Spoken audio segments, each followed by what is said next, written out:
ये ये क्या हो गया है? क्या हुआ क्या है? कुछ समझ ही में नहीं आ रहा कि ये लोग बोल क्या रहे हैं। मुझे समझ में नहीं आ रहा, मुझे विश्वास नहीं होता। मुझे विश्वास नहीं होता कि मेरे पिता चक्रवर्ती सम्राट राजा दशरथ कितने ज्ञान में तपस्यावान अपने बेटे अपने राम को इतना प्यार करने वाले, कैसे उन्होंने वो वरदान दे दिए? क्या हो गया था उनकी बुद्धि को? क्या हो गया था उनके प्रेम को? क्या इसी को प्रेम कहते हैं? आप किसी को प्रेम करते हैं तो क्या आप उसके कंधे में ही चाकू घोंप देते हो क्या? और इतना सीधा पुत्र, राम जैसा पुत्र, उसको वनवास कौन भेज सकता है? कौन भेज सकता है? हमारे परिवार में ये क्या हो गया?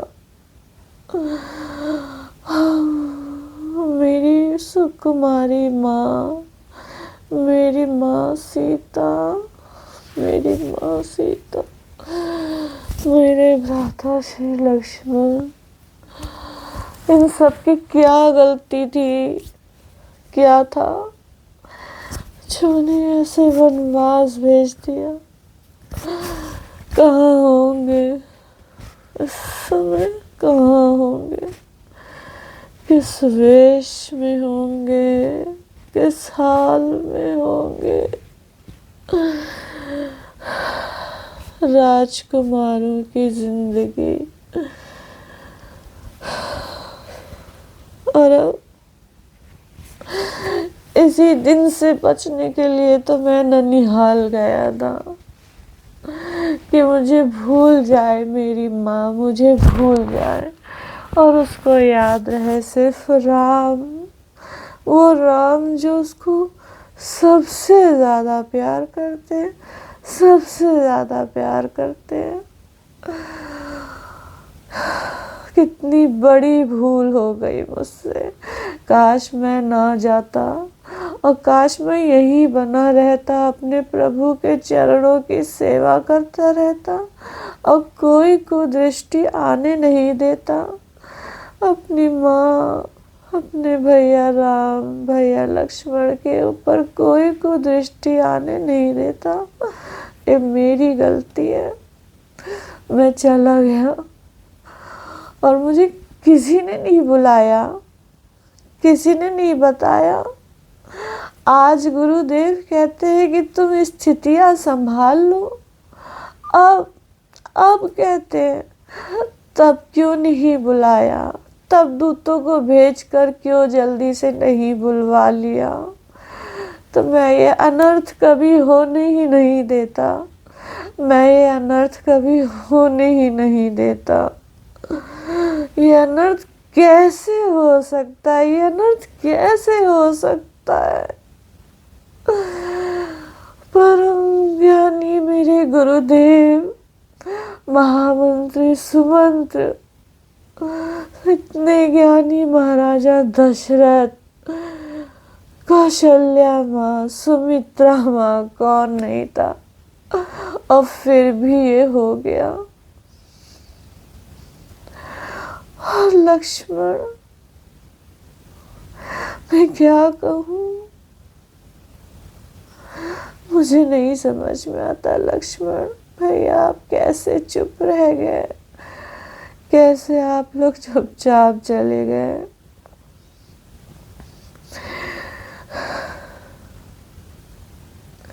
क्या मेरे प्रभु को, मेरी माँ को, भ्राता लक्ष्मण को क्या लगता होगा सच में कि इसमें मेरा हाथ है, कि मैं सांसारिक भोग विलासों के लिए अपने जीवन से अपने प्रभु को दूर कर सकता हूँ। किसी न किसी को तो ऐसा विश्वास था ही, वरना यह अनर्थ कैसे होता।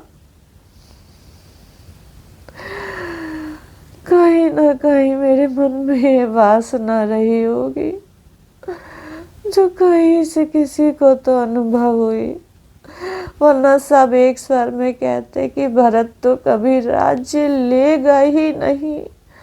इस वरदान का तो कोई अर्थ ही नहीं बनता। जाओ पहले भरत को बुला कर लाओ उसके ननिहाल से। अगर भरत बोल देगा तो भले ही राम को वनवास दे दो, तब भी राम को क्यों वनवास देना है, ये क्यों नहीं समझ में आता। कौन राम को वनवास दे सकता है? उनसे ज्यादा कृपालु, सुख देने वाला, प्रेम करने वाला, उनसे भोला, उनसे सुकुमार कौन है? और मेरी माँ सीता, वो वन के योग्य है क्या? कैसे सबके दिल बिल्कुल पत्थर के हो गए, जैसे बुद्धि में पत्थर पड़ गए कि धर्म ही नहीं समझ पाए। ये कैसा धर्म है, ये कैसा धर्म है? सर्वांग सुंदर शरीर की प्रशंसा करो और प्राणों को बाहर फेंक दो। क्या करेगा वो शरीर बिना प्राणों के? तुमने राम को बाहर वनवास के लिए भेज दिया और हम सब के प्राण, ये प्राण क्यों है अभी भी? ये प्राण क्यों है? ये प्राण नहीं है, ये अभिशाप है। बिना मेरे प्रभु के मैं नहीं जी सकता, मैं नहीं जी सकता, एक क्षण के लिए भी नहीं जी सकता। और इस कलंक के साथ कैसे जीऊं कि मेरी वजह से सब कुछ हुआ, सारा सर्वनाश मेरी वजह से हुआ। और गुरुजी कहते हैं कि राज्य संभाल लो, सिंहासन पर बैठ जाओ।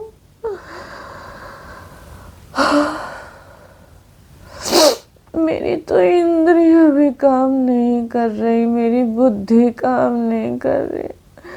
मुझे मेरे भैया राम ला के दे दो, मुझे मेरी माँ ला के दो, मुझे मेरे भ्राता लक्ष्मण ला कर दो।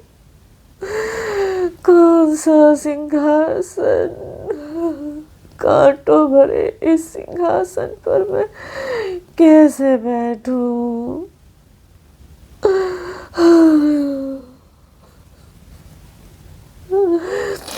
ये सिंहासन जिसका है उसको तुम लोगों ने वन में कांटों भरी भूमि में भटकने के लिए भेज दिया। तुम्हारा दिल नहीं पसीजा? तुम्हारे दिल कैसा दिल है?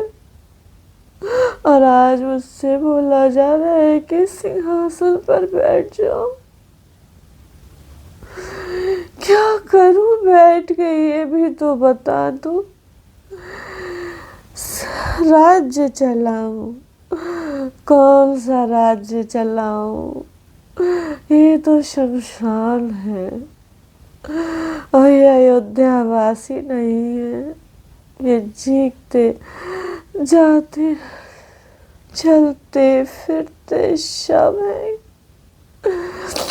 इस सिंहासन पर बैठकर शवों पर राज्य चलाऊं?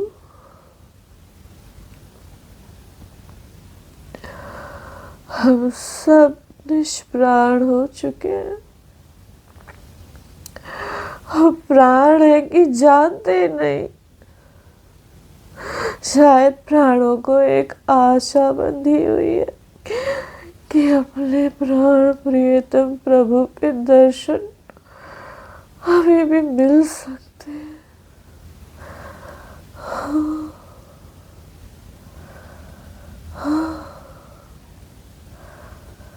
अपने प्राण प्रभु प्रियतम के दर्शन अभी भी मिल सकते हैं।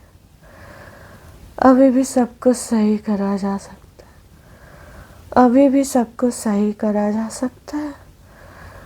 चलो तुरंत चलो, पता करो भगवान कहाँ है, और चलो सब लोग चलो, हम सब लोग चलेंगे। हम भगवान को वापस लाने के लिए चलेंगे। हे प्रभु अभी भी सब सही कर दो। हे विधाता हमारा साथ दे दो।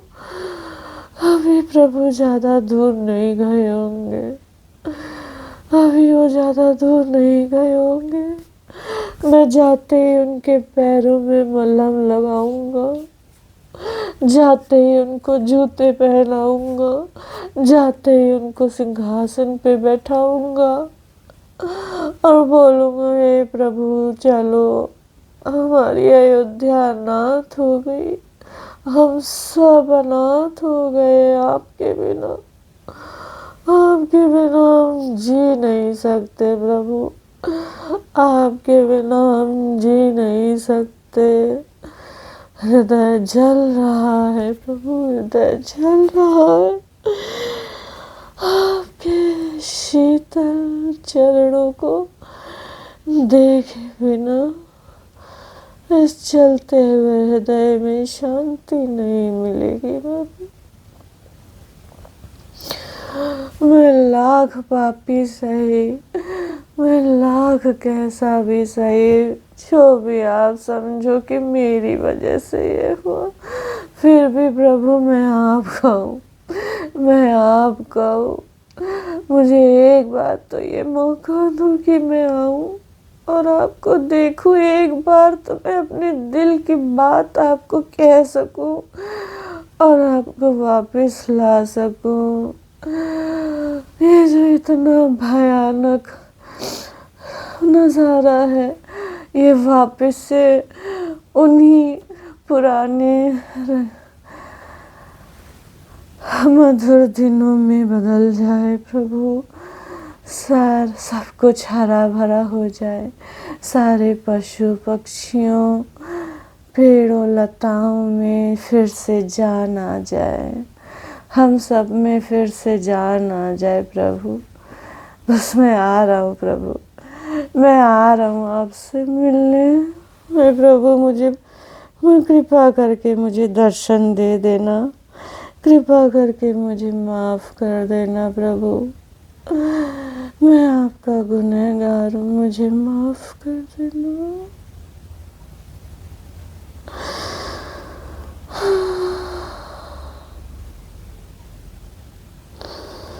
भैया राम।